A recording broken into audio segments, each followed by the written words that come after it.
안녕하세요. 인지심리학자 김경일입니다. 자, 제가 논문 읽어드립니다 해서 처음으로 설정한 주제.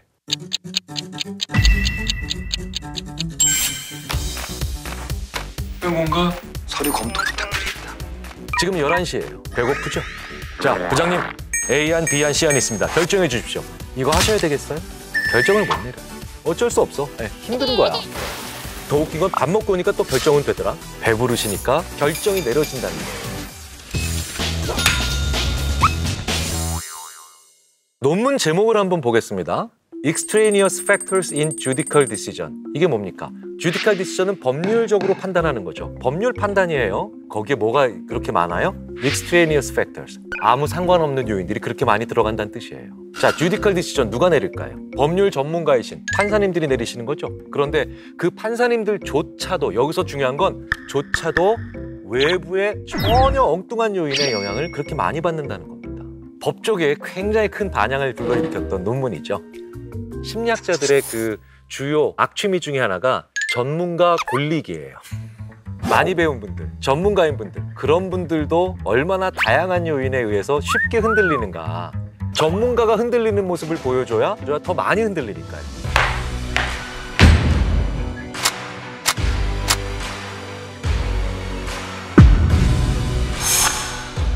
실제로 이스라엘의 가석방 심사부의 판결 결과를 연구한 거예요. 단지거 교수와 리버브 교수가 가석방 심사의 패턴을 분석해요. 그런데 어떤 패턴이 나왔느냐? 이게 참 재밌다는 거죠. 자, 가석방이란 게 뭔가요? 형기가 좀 남았는데도 일찍 풀어주는 게 가석방이죠. 왜 풀어주실까요?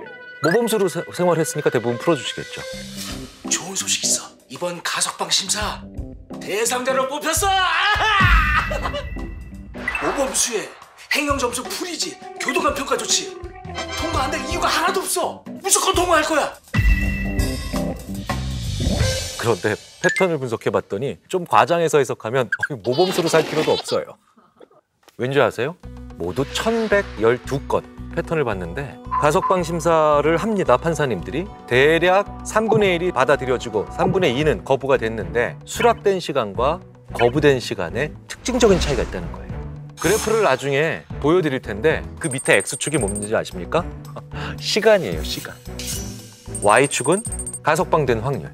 얼마나 가석방 요구를 수락했느냐. 그래프를 보시면 계속해서 올라갔다 내려갔다 올라갔다 내려갔다 올라갔다 내려갔다 이런 패턴을 보여요. 그런데 올라갔다가 내려가기 직전이 다 어떤 지점인지 아시죠? 이렇게 한 가지 단서를 드리자면요. 위예요, 위.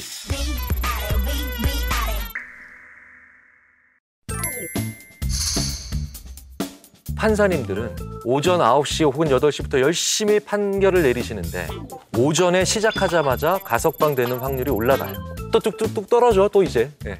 그런데 갑자기 또 잠깐 올라갈 때가 있어요. 이때가 언제인지 아세요? 간식 시간. 아점 시간 있죠? 브런치 드신 시간이 9시 49분부터 평균 10시 27분 사이인데 당 떨어진 거 보충하고 다시 올라갑니다. 자, 오전 11시쯤 되면 어떻게 됩니까? 배고프죠? 저 지금 배고프거든요. 지금 11시예요. 엄청 배고파요, 지금. 11시부터 점심 먹기 전까지. 거의 가석방률이 거의 제로에 가까워요. 시점에 따라서 가석방 될지 안 될지에 대한 확률이 좌우돼요. 중요한 건 무슨 뜻이냐? 무언가를 드시고 난 다음에는 수락할 비율이 올라가요. 배부르시니까 훨씬 더 결정이 내려진다는 거예요. 그런데 이제 드시기 직전에는 확연히 떨어진다는 거예요. 보류 아니면 거부 다 뭡니까? 결정 안 내린 거죠. 주로 식사 직전에 일어났다는 얘기는 지쳐있기 때문에 결정을 못 내리고 있다는 거죠. 체력이 떨어지면 뭐가 떨어지는지 아세요? 정신력이에요. 인간의 정신력과 체력을 결부시켜서 연구한 굉장히 많은 연구들의 대부분이 결론이 한결같아요. 인간의 체력과 정신력은 같은 건전지로부터 나와요. 그런데 우리는 이걸 자주 놓친다는 거죠. 체력이 떨어지면 정신력이 같이 떨어져요. 정신력이 떨어질 때 제일 못하는 일이 뭔지 아십니까? 정신 에너지가 제일 필요한 일이겠죠? 그게 decision. 논문의 제목, decision. 결정이에요. 결정을 못 내려요. 아주 사소한 결정도 지쳐있을 때 못 내리는 거예요. 자, 그러면 점심 드시고 다시 가석방이 되기 시작합니다. 가석방이 올라가요. 네. 그런데 점심 먹은 거 오래 안 가잖아요.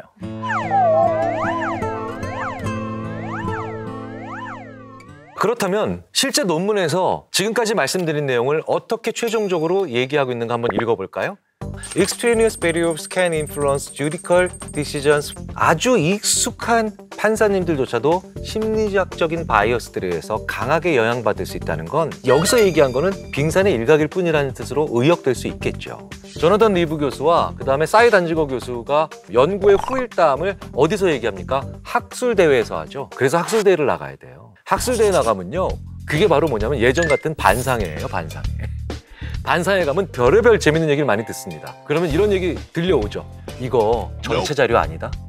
전체 자료는 더 심해. 이런 얘기를 해요. 자, 그렇다면 판사님들도 이러하실 텐데 우리 부장님은 예외가 아니겠죠. 우리 부장님이 지쳐 있어요. 자, 부장님 A안, B안, C안 있습니다. 결정해 주십시오. 이거 하셔야 되겠어요? 절대 아니죠.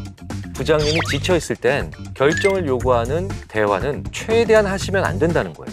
그럼 우리 부장님 주로 언제 지쳐있을까요? 판사님들과 다르지 않겠죠. 오후에 지쳐있겠죠. 그러니까 주로 상대방에게 좀 결정을 좀 해주세요라는 그런 대화를 하실 땐 오전에 하셔야 돼요. 오후는요. 나도 상대방도 지쳐있거든요. 네, 이렇게 말씀드리면 직장생활 하시는 분들이 저한테 이렇게 말씀하십니다. 맞아요, 교수님. 오전에는 이상하게 회의가 빨리 끝나대요. 중요한 결정을 오전에 해야 되는 이유는 바로 우리가 안 지쳐있기 때문입니다. 오후에는 막 4시쯤 했는데 6시까지. 근데 더 웃긴 건 밥 먹고 오니까 또 결정은 되더라. 이런 얘기 많이 하세요. 1970년대에 학교 운동장에 써있던 건강한 신체에 건강한 마음. 현대 심리학이 이 말을 너무나도 제대로 검증하고 있는 수천 개의 논문이 나온 거예요. 체력적으로 내가 제대로 충전돼 있어야 정신적으로 어떤 일을 제대로 할 수 있다는 거죠. 재밌는 건요. 이런 얘기들은 오히려 그 분야에서 아주 오랫동안 경험을 쌓은 분들이 더더욱 절절하게 느끼고 있다는 거예요. 자, 1881년에 어떤 분이 한 얘기를 인용했죠. US 스프림 코트 판사인 올리버 웬달 홈스라고 하는 분이 이렇게 얘기했어요. The life of the laws has not been logic. It has been experience. 그러니까 심지어 이 법이라는 것도 경험에 의해서 계속해서 영향받는 게 법인데 우리는 법은 무조건 논리와 이성의 영역이라고만 생각하고 있다. 법관으로서 오랫동안 경험을 쌓아왔던 분들이 오히려 이런 얘기를 하실 수밖에 없는 것. 그리고 이 논문에서 중요하게 인용된다는 건 이 경험을 둘러싸고 있는 다양한 상황 요인들이 얼마나 중요한가를 다시 한번 우리로 하여금 느끼게 해주는 거죠. 이것도 우리가 논문을 읽을 때 하나의 재미있는 팁인데요. 논문의 맨 마지막에 나오는 참고 문헌에 1800년대다, 1700년대다, 최근이 아니라 정말 옛날 얘기들이죠. 그런데 그걸 옛날 얘기를 하나 인용했다? 사실은 그 얘기가 그 논문의 핵심일 가능성이 큽니다. 사람은 어떤 상황에서 그리고 어떤 시점에 서 있는가에 따라서 같은 내용이라도 전혀 다르게 받아들일 수 있다는 걸 우리가 잊으면 안 되겠습니다. 타이밍이 정말 중요하죠. 그리고 그 타이밍은 의외로 상대방의 공복감입니다. 상대방이 배고플 때 결정을 강요하거나 결정을 요청하는 대화 최대한 자제하셔야 되죠. 자, 두 번째 논문은 바로 Softening the Blow, Company Self-Disclosure of Negative Information Lessens Damage Effects on Consumer Judgment and Decision Making 라는 논문이에요. Self-Disclosure, 뭡니까? Disclosure는 폭로하는 거예요. Self는 뭡니까? 스스로. 근데 뭘 폭로합니까? Negative Information, 나에게 있어서 부정적 정보를 스스로 폭로하는 겁니다. 자, 레슨이라고 하죠. 여기서 레슨, 약화시키는 거예요. 뭘 약화시킵니까? 소비자로 하여금 내 물건을 사게 만드는 데 있어서 해가 되는 걸 오히려 약화시킨다. 좀 더 풀어볼까요? 당신의 부정적인 정보를 스스로 드러내세요. 그러면 오히려 잘 파실 수 있어요. 그래서 소프트닝 블로우라고 표현을 한 겁니다. 자, 그런데 이 발행 저널이 되게 재밌어요. 저널 오브 비즈니스 에틱이에요. 경영윤리란 뜻이죠. 경영 전략, 경영과 자본. 우리가 이런 저널을 많이 읽습니다. 그런데 21세기 들어와서 참 중요한 분야 중에 하나가 경영윤리예요. 우리나라에도 21세기 들어오기 직전에 한국경영윤리학회가 생겼습니다. 이 경영윤리가 이제 우리나라에서도 굉장히 중요해진 거예요. 지난 10년 동안 한 방에 무너진 기업은 다 윤리적이지 못해서, 기술이 없어서 무너진 회사, 자본에 문제가 생겨서 무너진 회사, 이런 회사보다 잘 나가다가 한 방에 무너진 회사는 다 윤리적으로 큰 결함 보였기 때문에 한 방에 다 무너진 회사들이에요. 왜? 소비자들이나 주주들이 굉장히 많은 양의 지식을 가지고 있기 때문에 이제요, 가장 중요한 무기는 경쟁력은 윤리라고 하는 걸 깨닫기 시작한 거죠. 서양에서는 오래전부터 이걸 중요하게 생각했죠. 근데 재밌는 건 대기업의 경영 윤리 중요하다, 이런 당연히 상식적인 측면은 원래부터 실렸거든요. 근데 이건 뭐예요? 당신을 꾀돌이로 만들어줄 수 있는 게 작은 윤리를 먼저 실천하려는 거죠. 훨씬 더 전략적인 논문들도 이제 많이 실려요. 저자들이요, 어떤 걸 연구하는 저자들이냐. 버페니스 교수는요, 윤리가 가장 좋은 전략이고 스마트한 기술이다라고 주장하는 걸로 유명하고요. 거창한 윤리, 장엄한 윤리가 아니라 아주 작지만 꾀돌이 같은 윤리, 이런 꾀돌이 같은 윤리로 실험을 잘하는 걸로 유명합니다. 자, 그러면 어떤 실험을 했고 어떤 연구를 했는지 한번 살펴볼까요? 실험의 핵심은 이거예요. 실험에 참가한 사람들한테 회사에 대한 정보를 보여줍니다.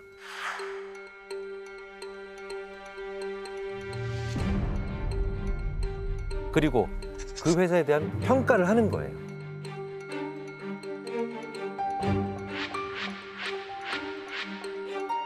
한 실험에서는 제약회사의 어떤 새로운 약이 약간의 두통이 수반되는 부작용이 있더라라고 하는 정보가 있습니다. 안 좋은 정보죠. 그럼에도 불구하고 구매를 하느냐 하지 않느냐. 화학회사가 있어요. 그런데 분명히 문제가 있는 그런 오염물질이 방류가 됐어요. 근데 수습 중입니다. 자, 이런 식으로 얘기를 하는 거죠.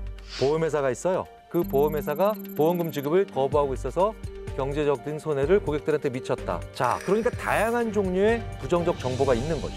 여기에 중요한 변수가 있어요. 그 정보가 제3자에 의해서 공개됐느냐, 아니면 자기가 직접 공개했느냐예요. 그러니까 이실직고를 스스로 한 거냐, 아니면 제3자라는 건 어떤 뜻이 되겠습니까? 원래 공개하고 싶지 않았는데 누군가에 의해서 들통이 난 경우도 마찬가지겠죠. 나쁜 얘기를 다 똑같이 들었는데, 그런데 그걸 본인이 직접 공개하느냐, 아니 제3자가 공개하느냐에 따라서 굉장히 중요하게 갈리더라는 겁니다. 업종을 가리지 않고 스스로 공개했을 때 그 회사에 대한 평가가 좋게 나왔다는 건 직접 공개해야만, 아, 오케이, 좋아, 저 친구들은, 저 회사는 괜찮고 믿을 만한 친구들이구나 라고 생각을 하고요. 그리고 그 회사의 이후의 제품을 구매하거나 그 회사를 이후에 다시 볼 수 있는가에 대해서 훨씬 더 긍정적인 영향을 미친다는 거죠. 요약하자면 실수를 스스로 인정하는 건 그 무엇보다도 중요하다는 거예요. 이건 실제로도 분명히 있었던 사례들이 많습니다. 그 유명한 1982년도에 시카고의 타이레놀 사건. 타이레놀을 구입한 사람들이 사망하는 사건이 발생했어요. Mary Reiner's Tylenol had been inexplicably spiked with poison. 조사 결과 밝혀진 사실은 이랬습니다.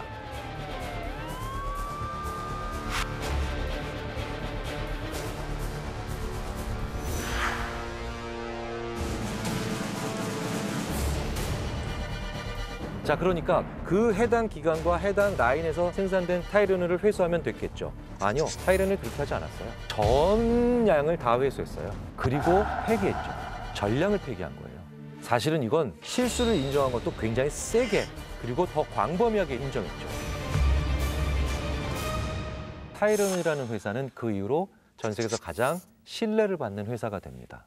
아, 이렇게 자기네들의 잘못을 제대로 광범위하게 인정하는 회사라면 믿을만 하겠구나 라는 걸 오히려 소비자들 머릿속에 각인시킬 수 있었던 계기가 된 거죠. 자, 그렇다면 오늘 이 논문, 솔직하게 실수를 인정하는 상대방에게 우리가 얼마나 더 많은 신뢰를 보이는가, 나의 잘못, 나의 실수, 나의 약점 솔직하게 공개하라, 이 이야기입니다. 그런데 이 얘기를 뒤집으면 솔직하게 실수를 인정하는데도 받아들이지 않고 자기 약점을 보여주는데도 거부하는 사람과는 관계를 맺을 필요가 없다라고 말씀을 드리고 싶어요. 저 이런 경우 많이 보거든요. 내가 솔직히 실수를 인정했는데, 내가 솔직히 나의 단점을 공개했는데도 나를 받아들이지 않는다. 그러면 나 결국 받아들이지 않을 가능성이 높아요. 그러니까 이때는 그냥 포기해라 라고 저는 조언 드리거든요. 조금 더 여기서 또 뭘 붙여볼 수 있죠. 가끔 부부싸움 하거나 아니면 연인 간의 싸움을 할 때 왜 그 얘기 안 했어? 왜 나한테 알려주지 않았어? 별거 아니라서 얘기 안 했지. 이렇게 얘기하시면 정말 안 된다는 거예요. 근데 정말 이렇게 얘기를 많이 하세요. 별거 아니라서? 그럼 뭐예요? 나 별거 아닌 거 가지고 이렇게 화낸 사람이잖아. 나 별거 아닌 걸 그렇게 중요하게 생각했던 사람이잖아요. 이러면 상대방이 얼마나 화가 나겠어요. 그러니까 이렇게 얘기하시면 절대 안 됩니다. 아, 그 중요한 걸 내가 놓쳤었네 라고 얘기를 하셔야 돼요.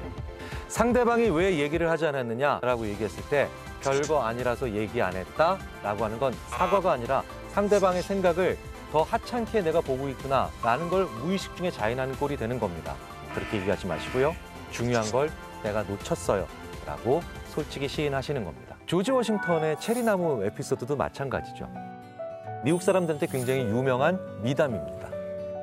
미국의 초대 대통령의 아버지가 새로 산 도끼를 조지 워싱턴에게 줬는데 이 도끼로 막 재미삼아서 가지고 놀다가 그 아버지가 아끼는 정말 귀한 체리나무를 그만 찍어서 베어버립니다. 사실은 모른 척할 수도 있었던, 얼마든지 숨길 수 있었던 상황인데 어린 조지 워싱턴은 솔직하게 자기가 체리나무를 베었다는 걸 얘기하죠.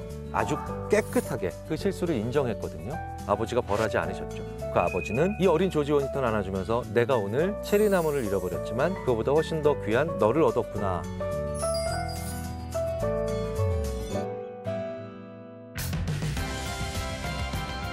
자기의 실수를 덮으려고 급급해하지 마시고요. 빨리 인정하세요. 자기가 공개했을 때는 부정적인 평판에 대해서는 완전히 다르다는 거예요. 무슨 얘기냐? 나의 단점 너무 숨기지 않는 것이 상대방이 나에게 신뢰를 보내게 만들어줄 수 있는 가장 좋은 지혜가 될 수 있어요. 자, 함께 대화를 나누다 보면 유난히 기분이 좋아지는 사람이 있어요.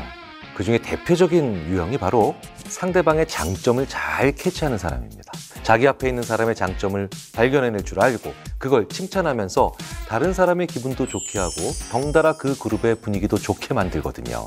그렇다면 그 반대의 경우는 어떨까요? 상대방의 단점에 예민하고 장점이나 잘한 일에 대해서는 눈 감아버릴 때 그런 사람들이랑은 얘기하기 싫어지잖아요. 그런데 내가 그런 사람이다, 남을 칭찬하는 게 너무 어렵다, 이렇게 고민을 토로하는 분들이 의외로 정말 많습니다. 깊은 고민을 하면서도 입 밖으로 칭찬의 말을 꺼내기 힘든 이유, 대체 뭘까 궁금하시죠? 스스로도 알기 어려운 당신의 심리. 오늘 심리 읽어드립니다에서 확실히 읽어드리겠습니다.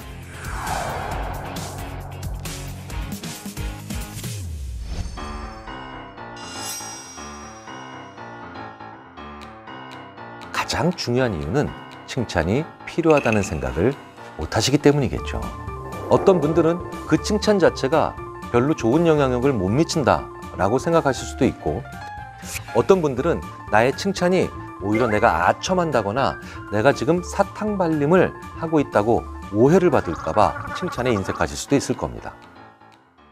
하지만 심리학자로서 내리는 무언가에 인색하다라고 표현할 때의 정의는 해도 효과가 없을 거다라는 예측입니다. 돈에 인색하다, 투자에 인색하다, 심지어 휴식에 인색한 분들도 계세요. 휴식을 취해도 별로 좋아질 게 없다고 생각하는 분들이죠. 자, 그런데 최근에 이렇게 칭찬에 인색한 분들께 꼭 알려드리고 싶은 연구 한 편이 발표됐습니다. 스탠포드 대학의 심리학자 스원 자오 박사를 비롯한 연구진의 논문이죠. 연구진은요, 자기가 10년 정도 서로 알고 지낸 지인과 함께 실험에 참가하도록 했습니다. 자기 파트너, 즉 친구에게 지금까지 얘기해주지 않았던 그 친구, 상대방에 대한 장점, 칭찬을 3가지 작성하도록 했습니다. 그리고 난 다음에 이 3가지 칭찬에 상대방이 얼마나 기분이 좋을지 혹은 어색해하거나 민망해야 할지 이어질 상황을 예측해 보게 했죠. 그리고 칭찬을 받은 당사자, 즉 상대에게는 자기가 받은 칭찬에 어떤 감정을 어느 정도로 느꼈는지 이것도 물어봤습니다. 연구진은 이 실험을 통해서 칭찬하는 쪽에서 하는 상대방에 대한 예상, 그리고 칭찬받는 당사자의 느끼는 실제 감정, 이 둘을 비교해 보는 거죠. 연구 결과는 어땠을까요? 칭찬을 하는 쪽은 자기가 한 칭찬이 받는 사람을 얼마나 기분 좋게 하는지에 대해서 과소평가했다는 겁니다.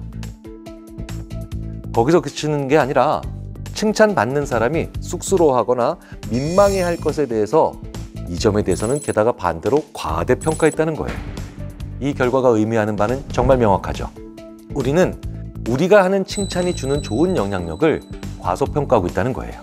그러니까 칭찬에 인색할 필요가 없는데도 억지로 스스로 인색하게 우리 자신을 만들고 있다는 거죠.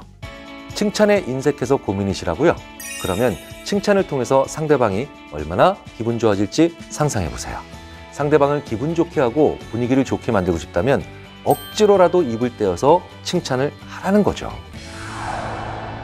자, 그런데 이 칭찬이라고 하는 것이 더 좋은 칭찬은 분명히 존재한다는 겁니다.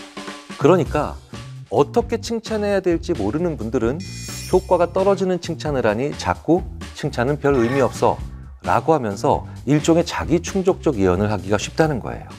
그렇다면 좋은 칭찬은 뭘까요? 어떤 좋은 일이 있을 때 혹은 어떤 긍정적인 결과가 있을 때 그냥 잘했다고만 칭찬하는 분들이 계세요. 이분들이 어떻게 칭찬해야 될지를 가장 잘 모르는 분들 같아요. 그냥 잘했다고만 하는 게 아니라 이건 어떻게 했어? 이렇게 하는 게 더 좋은 칭찬입니다. 저는 제 주위에 있는 분들께 잘했다라고 하는 그런 의미는 오히려 표정으로 얘기해주고 말로는 이거 어떻게 했어? 라고 얘기해드리라고 조언드리죠. 이거 어떻게 했어? 이거 어떻게 했어? 이거 어떻게 했어? 이게 최고로 좋은 칭찬이라는 거예요. 누군가를 그저 잘했다고 칭찬해버리면 그 상황은 거기서 종료입니다. 왜냐하면 상대방은 감사합니다. 이거 외에 더 할 말이 없거든요. 그런데 야, 이거 참 좋은데? 이거 어떻게 했어? 이렇게 칭찬하면 어떨까요? 그 뒤로 대화가 더 이어질 수 있죠. 아, 예. 제가 이번에는 이런 면을 좀 신경을 썼고요. 그리고 이 과정에는 조금 제가 가중치를 더 줬습니다. 이런 대화가 구체적으로 나올 수 있겠죠. 칭찬을 잘하는 또 다른 방법이 하나 있죠. 의도하지 않은 행동에 대한 칭찬을 하라는 거예요. 무슨 말이냐고요? 보통 우리는요, 내가 시킨 일 혹은 내가 부탁한 일을 상대방이 잘해줬을 때만 칭찬을 하려고 합니다. 그런데 이렇게 시킨 일 혹은 부탁한 일 혹은 지시한 일을 잘해왔을 때만 칭찬을 한다? 그러면요, 일을 하는 사이에서 책임감이나 자율성은 많아질 가능성이 별로 없습니다. 그런데 명시적으로 지시나 명령이 없었을 때, 좋은 일을 했을 때 이때 칭찬하는 건 굉장히 효과가 있습니다. 칭찬받는 상대방은 의도하지 않은 것에 대해서도 칭찬을 듣는 거잖아요. 그 순간 사람의 마음이 무엇을 가지게 되냐고요? 바로 자율성을 가지게 됩니다. 더 잘하고 싶은 마음, 이런 것들을 가지게 된다는 거죠. 그래서 이 자율성을 가지느냐 가지지 않느냐는 너무나도 중요합니다. 꽤 많은 직장인들께서 주위에 있는 분들께 가지는 아쉬움 중에 하나가 일을 잘하려고 하는 게 아니라 일을 잘한다는 소리를 들으려고 하는 것에서 문제점을 발견하죠. 실제로 이런 칭찬의 큰 효과를 저는 청소년 회복지원시설에서 분명하게 본 적이 있습니다. 경험이 많은 보호사나 교정 감독관들께서 적정한 선에서 칭찬을 하고 멈추시는 경우를 자주 봅니다. 제가 곁에서 보기엔 칭찬에 조금 박하신 것 같아서 이유를 물어보기도 하죠. 그런데요, 그분께서 이렇게 대답하시더라고요. 이렇게 시킨 일 잘해왔을 때 너무 열심히 칭찬하면 오히려 자기들끼리 뒤에서 저를 비웃습니다. 저 양반 시킨 일 잘해오니까 좋단다. 이렇게요. 그런데요, 제가 그 감독관 분과 대화를 나누고 있을 때 옆에 나이가 좀 지긋하신 할머니 한 분께서 식자재 상자를 들고 지나가시더라고요. 그런데 그때 바로 저희 부근에 있는 청소년 한 명이 그 할머니를 부축해드리고 식자재 나르는 걸 도와드리더라고요. 그러면서 츤데레처럼 아니 이런 걸 뭐하러 굳이 직접 나르세요 라고 또 한마디 합니다. 그런데 그걸 본 그 감독관께서는 그 청소년 옆으로 슬쩍 가시더군요. 지나치면서 이렇게 얘기하십니다. 그 보기보다는 괜찮은 데가 있는 친구구만. 정말 지나가듯이요. 그 청소년의 의도치 않은 하지만 선행을 칭찬해 준 겁니다. 나중에 후일담을 들었는데 시설을 나가면서 그때 그 감독관께서 하셨던 그 스치듯 받았던 칭찬을 자기 기억에서 오랫동안 떠나지 않았다라고 솔직하게 얘기를 해줬다고 합니다. 인간에게는 자기가 어떤 결과를 바라고 행동했을 때 받는 피드백보다 그런 결과에 크게 기대가 없는 상태에서 한 행동에 대한 피드백에 더 많은 영향을 받는 경향이 있습니다. 예를 들어 자기가 별 뜻 없이 베푼 친절에 상대방이 매우 고마워하면 자기가 스스로 더 많은 의미를 부여하고 그 상대방께 계속해서 더 좋은 행동을 많이 할 수 있다는 거예요. 그러니까 결국 의도하지 않은 행동에 대한 칭찬은 아주 좋은 칭찬이 될 수 있다는 겁니다. 자, 여기까지 들으시고 어떤 식으로 칭찬하는 게 좋은 건지는 분명 알게 됐는데 그걸 언제 해야 할지 모르겠다라고 생각하는 분들도 분명 계실 겁니다. 그럼 대체 어떻게 하면 적재적소, 타이밍에 맞는 칭찬을 잘 할 수 있는 걸까요? 그 답을 찾기 위해서 이걸 먼저 제가 질문 드리고 싶습니다. 야구를 잘하고 싶으면 어떻게 해야 되나요? 요리를 잘하고 싶으시면요. 답은 간단하죠. 많이 해봐야 됩니다. 속으로만 아무리 생각하면 뭐 하겠어요? 많이 해봐야죠. 여러 번 시도를 해봐야 이런 칭찬을 했을 때 분위기가 이렇게 되는구나. 저 사람은 이런 식의 칭찬에 더 긍정적인 영향을 많이 받아서 더 적극적인 자세를 보이는구나. 이런 걸 알 수 있게 되는 거죠. 저는 칭찬에 인색한데 어떻게 해야 할까요? 이걸 고민하시면서 이 영상을 보는 분들은 이미 남을 칭찬하고 싶은 마음이 가득한 분들입니다. 그럼 그걸 입 밖에 꺼내 보십시오. 칭찬에 인색한 사람이 처음 칭찬을 할 때 서로 어색할 수 있습니다. 하지만 우리가 뭔가 새로운 걸 시도할 때 늘 잘 되는 건 아니잖아요. 내가 안 했던 칭찬을 하는 일도 마찬가지라고 생각하시면 됩니다. 처음 했을 때 오히려 내가 민망하고 상대방도 쑥스러워할 수 있죠. 하지만 이걸 10번 혹은 20번 했을 때는 분명히 달라집니다. 받는 누군가에게 엄청난 힘이 되고 그리고 나에게도 긍정적인 그런 힘이 되는 그런 선순환의 구조는 반드시 올 겁니다. 우리는 살면서 많은 스트레스를 경험하지요. 하지만 그중에서 가장 큰 스트레스 부동의 1위는 인간관계죠. 그러다 보니까 이런 말씀하시는 분들이 정말 주위에 많이 계시더라고요. 교수님, 저는 저랑 똑같은 친구를 만나고 싶습니다. 저랑 생각이 완전 닮은 사람만 만나면 피곤한 일 없겠죠? 과연 정말 그럴까요? 이미 내 주변을 둘러보면 나랑 너무 닮은 유형의 친구들이 많지 않나요? 흔히 끼리끼리 논다고 하죠. 이미 저를 비롯한 많은 분들이 사실 끼리끼리 놀고 있잖아요. 그리고 내 주변에 나랑 비슷한 그런 사람들만 있을 때 오히려 위험할 수 있다는 점 알고 계신가요? 우리가 끼리끼리 놀면 위험한 이유, 정말 많이 다른 유형의 사람들도 만나야 하는 이유, 오늘 심리 읽어드립니다에서 공개해드리겠습니다.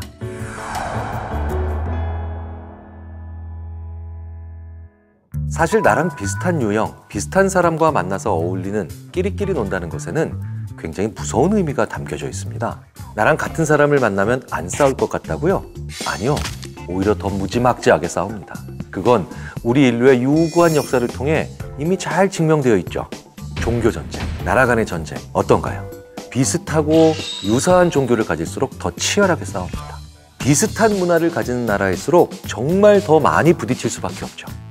아예 성향이 다른 사람과는 싸움이 잘 안 됩니다. 왜냐고요? 너무 다르니까요. 그냥 다른 사람이에요. 실험을 한 가지 해볼까요? PC와 노트북, PC와 고양이 이렇게 두 쌍이 있습니다. PC와 노트북은 서로 더 많이 비슷해 보입니다. 상대적으로 PC와 고양이는 서로 굉장히 달라 보이죠. 자, 그렇다면 이 두 그룹의 차이점에 대해서 한번 써보시겠습니까?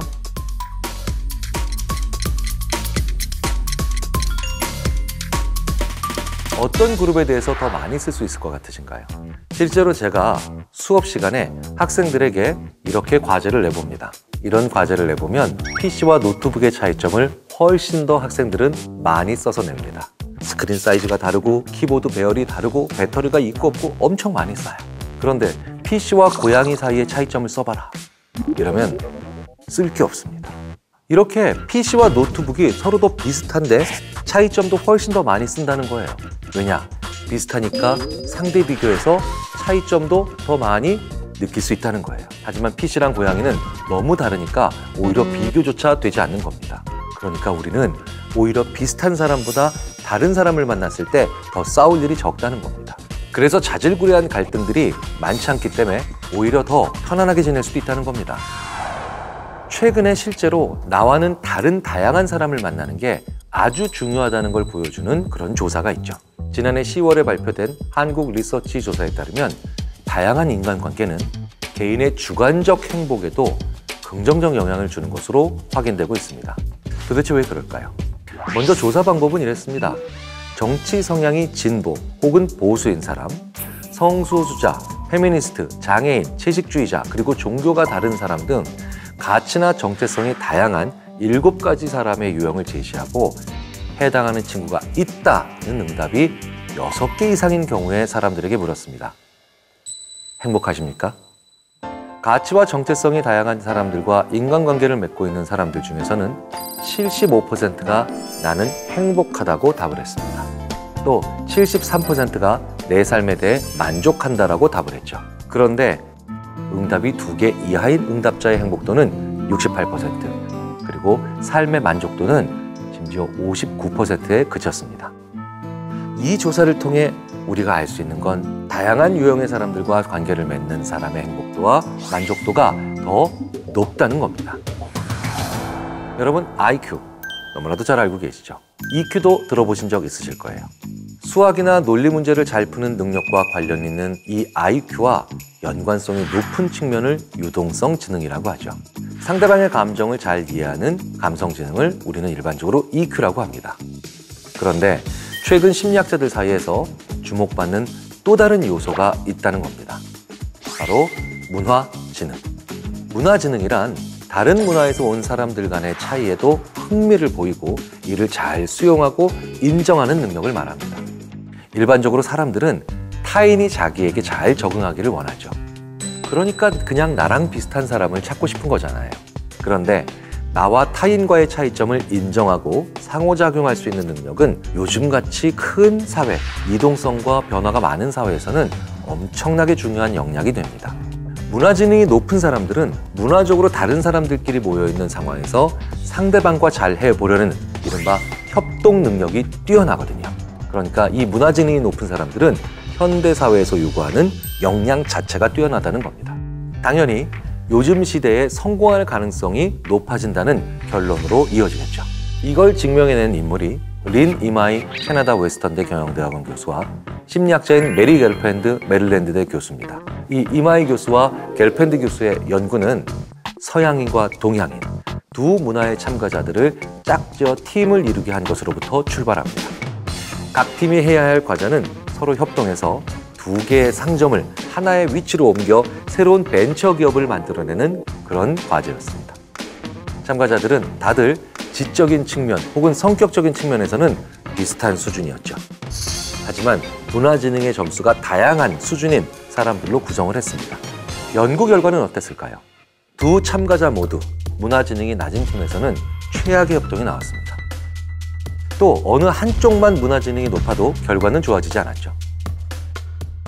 결과적으로 양쪽 모두의 문화지능이 높을 때에만 협동 결과가 좋아졌습니다. 더 중요한 건 이 두 사람의 개방성이나 우호성과 같은 다른 인성적 측면에 전혀 문제가 없고 차이가 없는 경우에도 이런 결과가 명백히 나왔다는 거예요. 즉, 협동이라고 하는 건 어느 한쪽의 문화지능만 높아서는 안 된다는 겁니다. 내가 전혀 몰랐던 걸 짚어줄 수 있는 건 결국 나랑 다른 사람입니다. 그러니까 그 사람들을 적으로 만들면 안 되죠.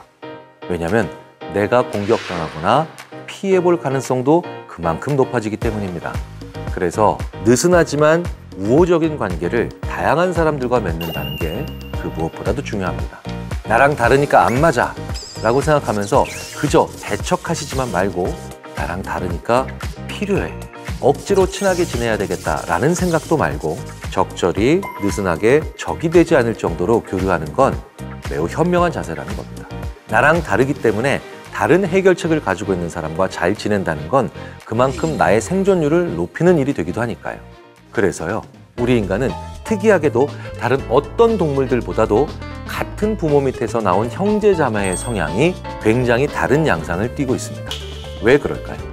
많지 않은 가족 구성원이기 때문에 똑같은 성향을 가진 그런 구성원만 존재한다면 문제 해결 능력이 당연히 떨어지겠죠. 우리 인간을 진화적 관점에서 봐도 우리는 나와 다른, 즉 다양한 사람을 만나는 게 반드시 필요한 존재라는 겁니다. 끼리끼리 놀면 위험한 점이 또 하나 있습니다. 바로 우리끼리 갈등이 생겼을 때 갈등 치유가 더 어렵다는 거예요.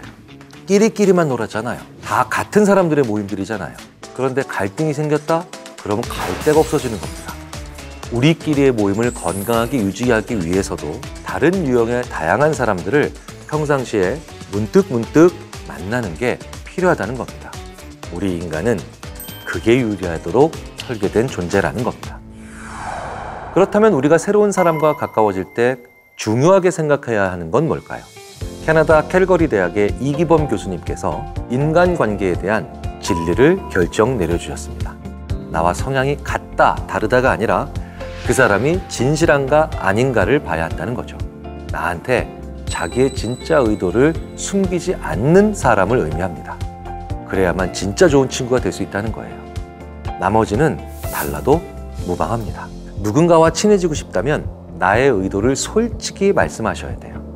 그리고 나이가 들수록 그걸 솔직히 얘기하면서도 주책스럽지 않게 말할 수 있는 그런 사회적 품위가 필요하죠.